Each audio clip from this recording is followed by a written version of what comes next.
कामायनी।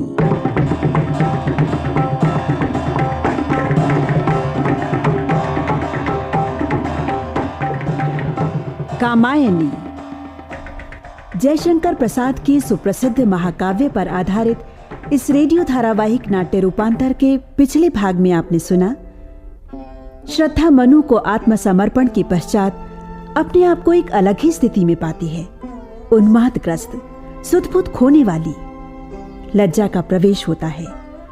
वो श्रद्धा को सचेत करते हुए कहती है कि तुम अपने आप को एक अबला नारी मात्र समझ बैठी हो। तुम्हारे अंगों की कोमलता और सुंदरता तुम्हारी पराजय का कारण बन जाएंगी।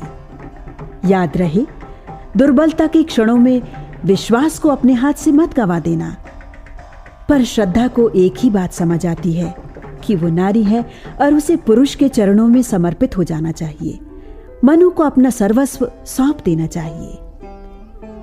उधर मनु के हृदय में द्वंद्व चलता है कि कहीं वो भटक तो नहीं गया, लेकिन वो अपने आप को दृढ़ करता है कि नहीं, वो जो कर रहा है वो सब सहज है, स्वाभाविक है, कोई अनुचित कार्य नहीं।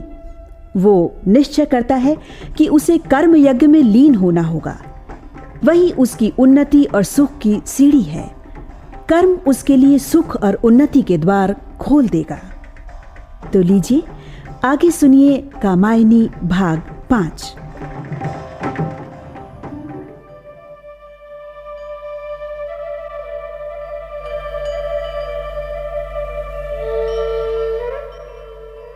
मनु ने अपने उठाए हुए कदम को कहा, यही सत्य है।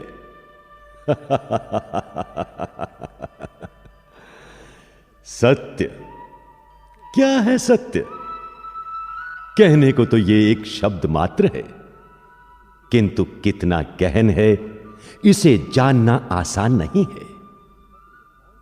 वास्तव में सत्य और कुछ नहीं, बुद्धि का खेल है। एक तोता रटंत है जो बुद्धि ने कह दिया, मन ने उसी को रटना आरंभ कर दिया। फिर तो हर बात में सत्य ही दिखाई देता है। तर्क के हाथों का स्पर्श पाकर सत्य छुई मुई की भांति सिकुड़ जाता है। सत्य को मनुष्य अपने मतानुसार सीमित भी कर लेता है। यही स्थिति मनु की है। तभी तो वे बार बार एक ही बात रट रहे हैं।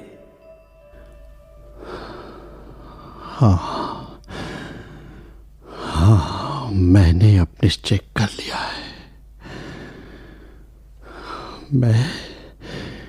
मैं उसी की छाया में विश्राम करूंगा, उसी की छाया में जो आंखों के सांचे में आकर एक रमणीय रूप में ढलता जा रहा है। मैं उसी में समा जाऊंगा। नैनों की नीलम की घाटी जिस रस घन से छा जाती हो, वो कौंध कि जिससे अंतर की शीतलता ठंडक पाती हो। मनु के निश्चय के साथ लो वो श्रद्धा भी चली आई। कैसी लग रही है? जैसे ऋतुराज बसंत की मदमाती तरंग, जैसे प्रातः काल का जागरण जिसमें मध्याह्न का निखार खुला हो। श्रद्धा तो ऐसी है, फूलों की कोमल पंखुड़ियां बिखरे जिसके अभिनंदन में। और मनु,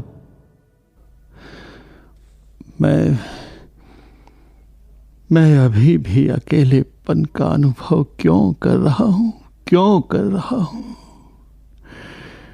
जब प्रकृति, मेरा मन, मेरी बुद्धि, सब कुछ मुझे कर्म में प्रवृत्त होने की प्रेरणा दे रहे हैं।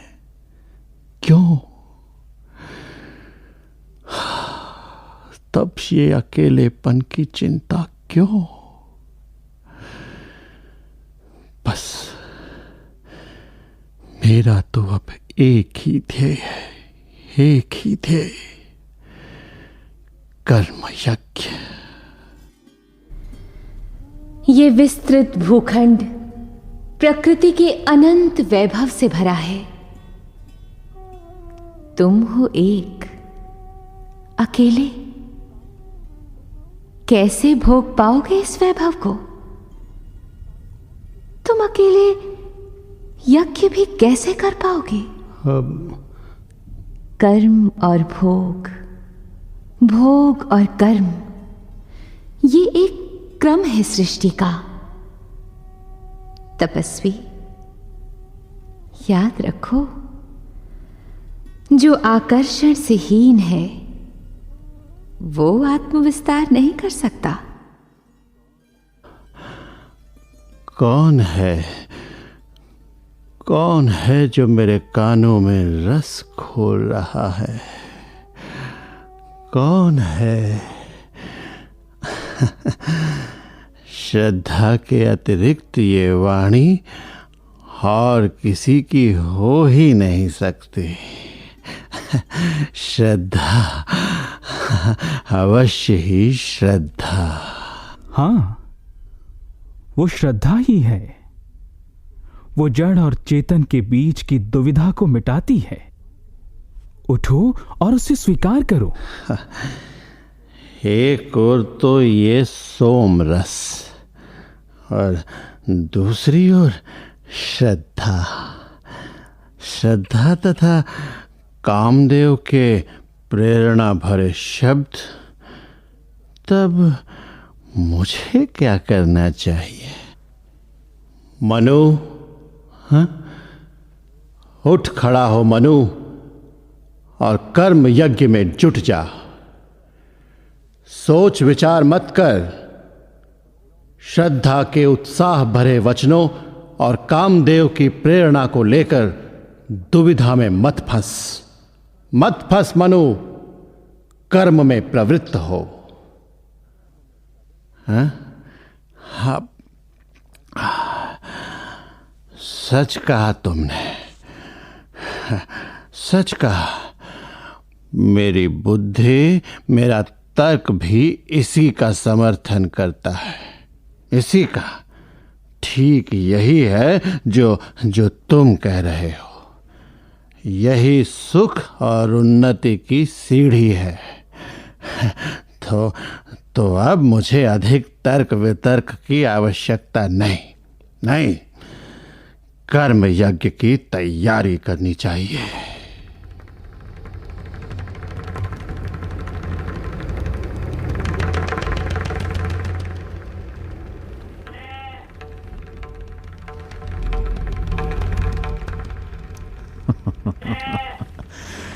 देखो मित्र किलात, तुम और मैं दोनों ही असुर जाति के पुरोहित रहे हैं।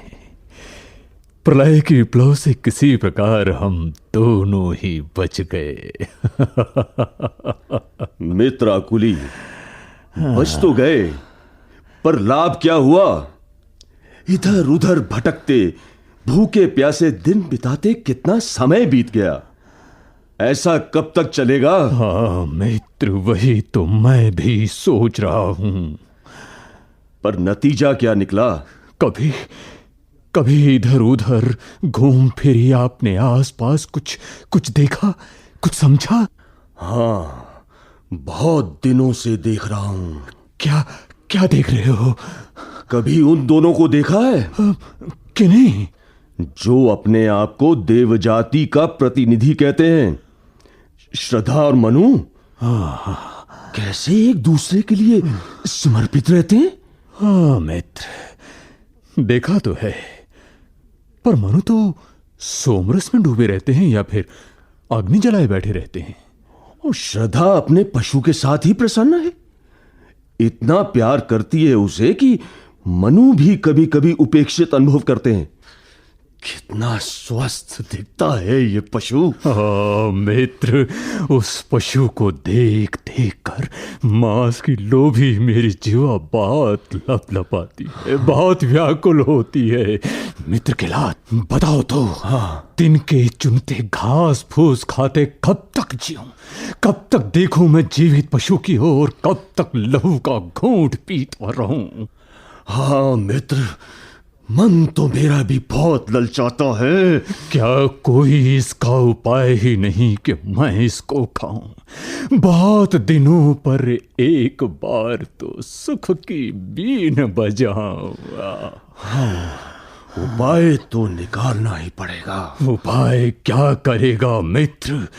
देखते नहीं हो उसके साथ श्रद्धा कितनी ममता समेटे रक्षा के लिए तत्पर रहती है। फिर तो भी कुछ तो करना ही होगा। मैंने तो फैसला कर लिया है कि मैं इस पशु से अपनी भूख मिटा कर ही रहूंगा। इसके लिए मेरे सामने जो भी दुख सुख आएंगे उन्हें सहूंगा मित्र। पर मित्र, पता भी तो चले कि तुम्हारी योजना क्या है। तो सुनो। हाँ, कहो, सुन रहा हूं मैं। ऐसे नहीं मित्र, कान इधर लाओ, चुपचाप सुनो। हाँ, बोलो।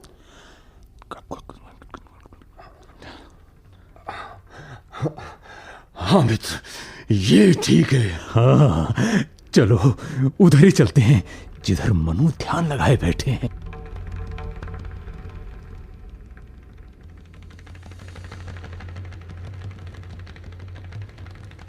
क्या करूं,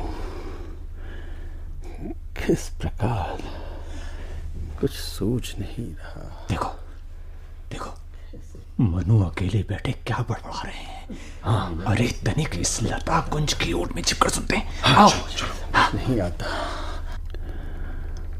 मनु, तुमने कर्म यज्ञ का विचार किया, ये उपयुक्त ही है। इस यज्ञ से ही जीवन के सपने सच्चे होंगे।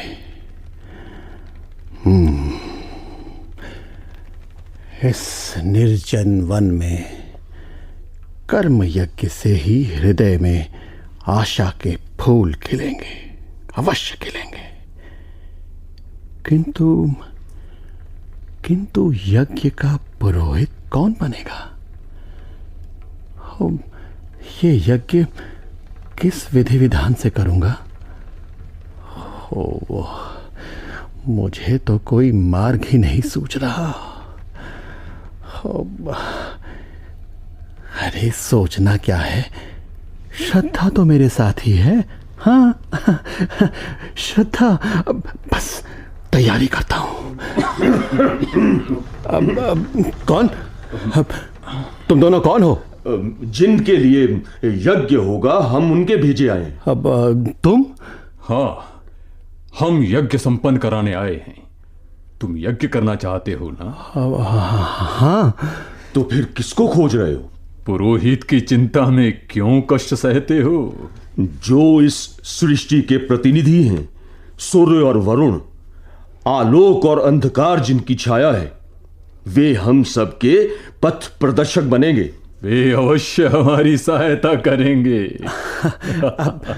तब आओ और यज्ञ में पुरोहित बनो तुम दोनों। विश्वास है मुझे कि विधि पूर्वक ये यज्ञ पूरा हो जाएगा, अवश्य पूरा होगा। आओ, आज फिर से यज्ञ की वेदी पर ज्वाला प्रज्वलित हो। आप दोनों यज्ञ की पूरी व्यवस्था कीजिए। हाँ।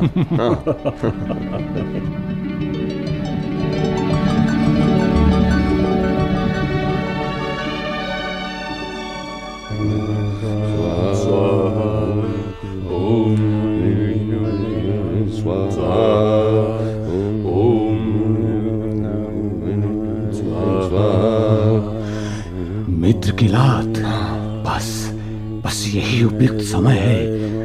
मनु तो आंखें बंद किए मंत्रोच्चारण कर रहे हैं। स्वाहा की अंतिम ध्वनि पर इस पशु का वध कर देना।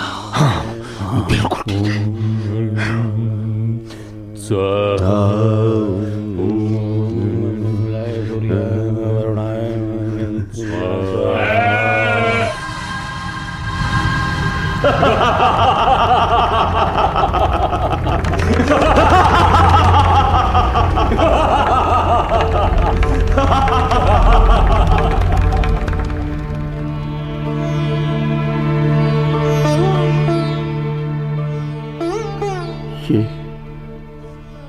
ये सब क्या हो गया? क्या हो गया ये सब? मैंने तो ये सब इसलिए किया था कि इस यज्ञ को देखकर श्रद्धा को भी एक प्रकार का कौतूहल होगा, परंतु उसने तो इसमें भाग तक नहीं लिया।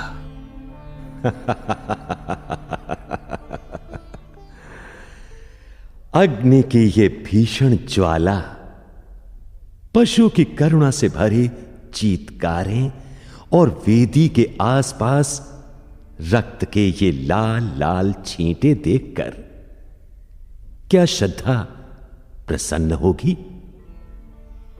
हिंसा हत्या को तू यज्ञ मानता है?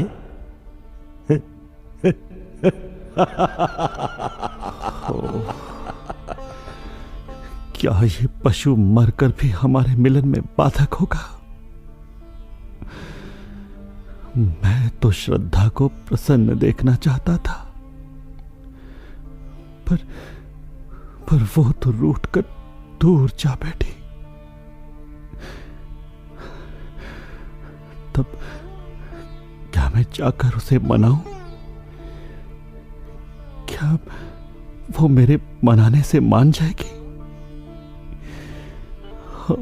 समझ में नहीं आता कि अब क्या करूं और क्या नहीं।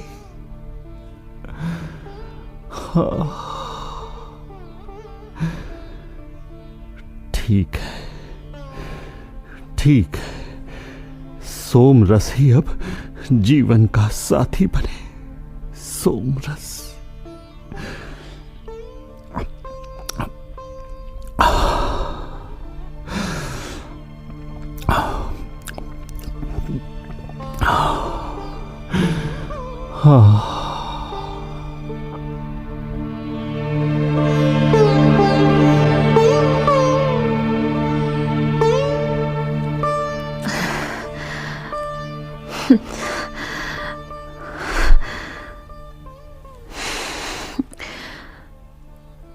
अपने शयनागार में लौट तो आई,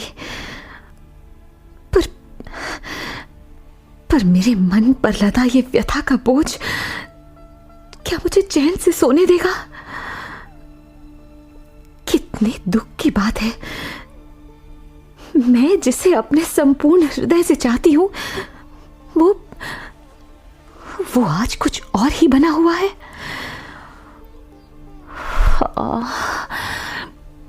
कितना घृणित कार्य। अपने हृदय में मैंने भविष्य का जो सुंदर चित्र खींचा था, इस हिंसा ने उस चित्र को ही मिटा डाला। वो तो एक सपना बनकर रह गया। हो, ऐसी हिंसा इतने प्रेम युक्त मन में, ऐसी हिंसा।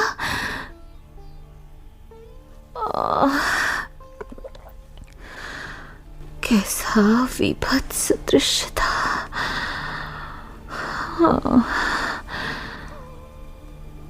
रात गहरा गई है।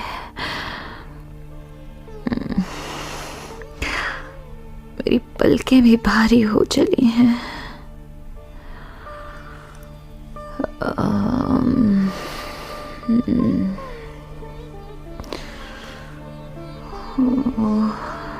कैसा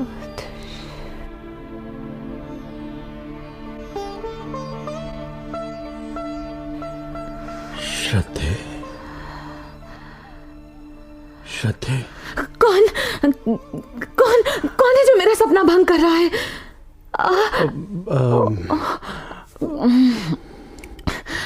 हो, तुम? प्रिय श्रद्धे, मैं तुम्हारा मनु। चलो हटो। तुम और मेरे प्रिय सखी, आज ये कैसे रूठने का भाव। मानवती, तुम्हारा ये मान क्यों? हे अप्सरे, मैंने जो स्वर्ग बनाया है तुम उसे इस तरह नष्ट मत करो।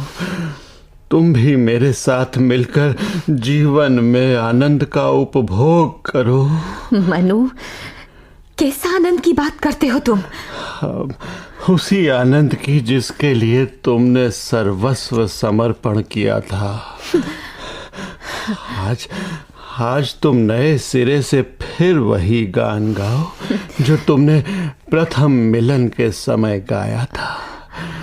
तुम मुझे पूर्व की भांति ही स्वीकार करो, पूर्णता के साथ। श्रद्धे, छोड़ो मनु। सदा पूर्णता पाने को सब भूल किया करते क्या? जीवन में यौवन लाने को जी जी कर मरते क्या? ओ श्रद्धे, मैं जानता हूँ तुम्हारे मन की स्थिति, जानता हूँ। देखो, तुम्हारी ये दूरी और तुम्हारा ये क्रोध अनुचित नहीं है, क्योंकि जिसके हृदय सदा समीप है वही दूर जाता है, और क्रोध होता उस पर ही जिससे कुछ नाता है। श्रद्धे, मैं अपनी भूल के लिए लज्जित हूँ मैं। देखो, अब तुम रूठना छोड़ो और मेरे साथ सोमरस का पान करो। उठो श्रद्धे, उठो। क्या कहते हो तुम? मनु, आज तो तुम इस प्रकार अनुनय विनय कर रहे हो, किंतु कल फिर कोई परिस्थिति पैदा हुई तो तुम फिर बदल जाओगे। नहीं श्रद्धे, ऐसी बात नहीं है। ऐसी ही बात है। ये भी संभव है कि कल तुम मुझसे विमुख हो जाओ, अपना कोई नवीन साथी खोज निकालो और फिर किसी नवीन यज्ञ की रचना करो। नहीं देवी देवता की बात मत करो मुझसे। तुमसे ये भी संभव है कि कल तुम किसी देवी देवता को प्रसन्न करने के लिए किसी और प्राणी की बलि दो। इस प्रकार के यज्ञों में कितना धोखा भरा हुआ है, पता है तुम्हें? केवल अपने आनंद के लिए ही तो पशु की बलि दी जाती है। देवता की प्रसन्नता तो एक बहाना है। श्रद्धे, अपना आनंद या अपना सुख भी तो कुछ महत्व रखता है ना। अपना सुख, वो भी तो सर्वथा तुच्छ नहीं है। ये जीवन तो बस 2 दिन का है। इस क्षणिक जीवन का चरम बिंदु केवल सुख ही तो है। सुख ही स्वर्ग है। स्वर्ग? धिक्कार है ऐसे स्वर्ग को जो दूसरों की पीड़ा से प्राप्त हो। विश्व की समस्त माधुरी जिसके सामने महत्वहीन है, वो अपना सुख स्वर्ग नहीं है। ये तुम क्या कहती हो? संसार में जितनी भी वस्तुएं हैं वो सब हमारे उपभोग के लिए ही तो है, हमारे संतोष के लिए ही तो उनका निर्माण हुआ है। यही है जीवन की सफलता। उपभोग को ही तुम सफलता कहते हो? हाँ। सुख को सीमित कर अपने में केवल दुख छोड़ोगे। हाँ। इस स्थिति में तो तुम दूसरे प्राणियों की पीड़ा देखकर उनसे अपना मुंह मोड़ोगे। तब इस सृष्टि की सार्थकता क्या है? सृष्टि को तुम गंभीरता से देखोगे तो सार्थकता समझ में आ जाएगी। देखो, तनिक देखो इन कलियों को। अगर ये खिले नहीं तो उपवन को सुगंध कौन देगा? फूलों के रूप में मुस्कान कहां से आएगी? अगर ये कलियां अपने भीतर ही बंद रह जाएंगी और अपने सौरभ को बंदी बनाकर रखेंगी तो क्या होगा? तब ये सूख जाएंगी और झड़कर मिट्टी में मिल जाएंगी। भला बताओ तो मनु, अकेले होने का सुख कैसा? निजी सुख तो केवल स्वार्थ है। हाँ श्रद्धे, हाँ, तुम ठीक कहती हो। अकेले का सुख कैसा? अब कि तुम बन जाओ इस जीवन के मेरे सुख की सीमा। अपने ही अनुकूल सुखों को मिलने दो, मिल जाओ। और ये सोम रस से भरा चषक, इसे पी जाओ। लो, पियो पियो।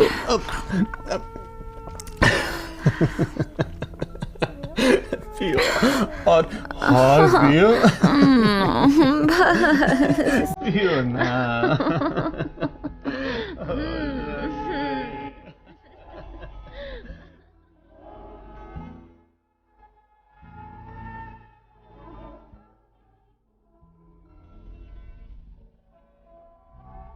कामायनी।